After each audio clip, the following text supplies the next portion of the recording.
خدا اونچنون ارحم الراحمین است که احدی همتای رحمت خدا رحیم نیست.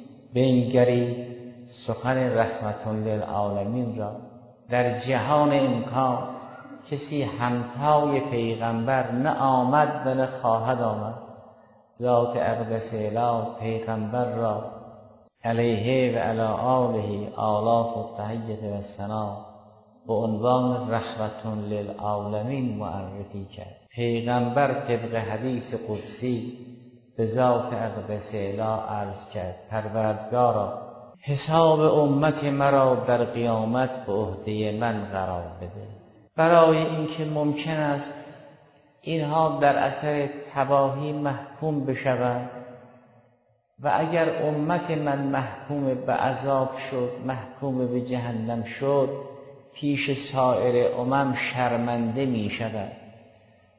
ولی اگر حساب امت من به دست خود من باشد، من مخفیانه اینها را به محاکمه دعوت می کنم که اینها پیش امتهای دیگر رسوا نشد. یعنی مسلمان پیش یهودی رسوا نشود، پیش مسیحی رسوا نشود، پیش زرتشت رسوا نشود. این ذات مقدس پیغمبر به فکر قیامت ما هم هست. عرض کرد خدایا آبروی امت من در قیامت نرود. ذات اقدس اله فرمود من در قیامت حساب امت تو را خودم به عهده میگیرم که اگر گناهی کردن حتی تو هم نبینی، به خجالت پیش تو خجالت نکش. فرمود من حساب اونها را کردم. تو میخواهی امت تو پیش سایر امم رسوا نشود، من میخواهم پیروان علی پیش تو هم خجالت نکش. این رحمت است. بالاتر از این فرض ندارد.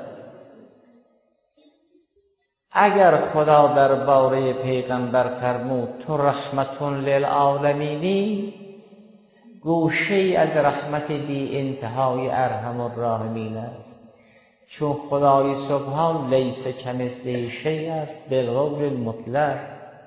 در رحمت همتا ندارد، در گذشت همتا ندارد، در عفو همتا ندارد، در صفح همراه همتا ندارد. فرمود من اونچنان حساب امتی تو را بررسی میکنم که پیش احدی شرمنده نشود، حتی پیش تو. میماند یه مطلب. خب اگر ما خواستیم پیش خدا شرمنده نشیم چه کنیم؟ اونجا چه کنیم؟ خدا حساب ما را اونچنان مخفیانه مهربانانه تنظیم می کند که حتی ما پیش پیغمبرم خجل نشویم. اما اگر خواستیم پیش خدا خجل نشویم چه کنیم؟ همون اون هم راه داره. اون راهش چیست؟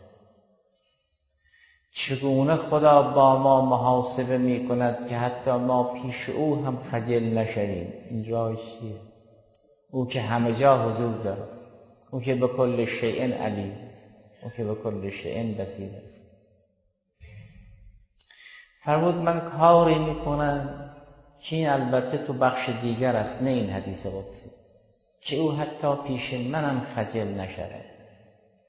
اینها که توبه میکنن در بهشت اگر یادشون باشد که در دنیا گناه کردن شرمندن و این شرم عذاب است و در بهشت جا برای هیچ نحو عذاب نیست.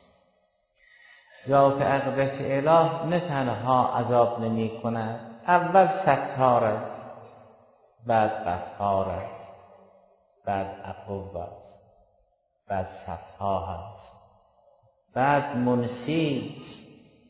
نه تنها به روی ما نمی آورد، نه تنها نسبت به ما احسان کند، نه تنها طبق دعای کمیل اجازه نمیدهد که فرشتگان بفهمند تا ما پیش فرشته خجل بشویم. و کنت انت شاهد علی بما خفی عنهم و برحمتک سترته. هم پیش ملک می پوشاند، هم پیش فلک، هم پیش انبیا می پوشاند، هم پیش اولیا.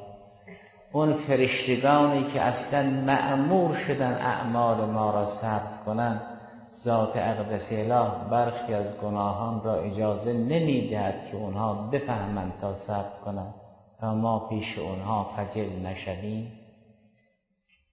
کاری میکند که از یاد خود ما میرود، چون فقط به دست اوست که انصاف کند، یعنی ما را به سهو و نسیان بداوادار کند که یک برکت است. از صحنه قلب ما برطرف میکند. وقتی مشمول لطف او شدیم اصلا یادمون نیست که گناه کردیم. وقتی یادمون نبود دیگر خجل هم نخواهیم شد.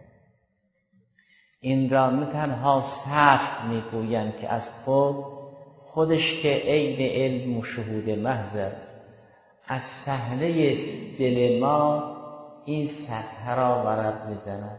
لذا تائب در قیامت وقتی وارد بهشت شد اصلا یادش نیست که گناه کرده است تا خجل بشود.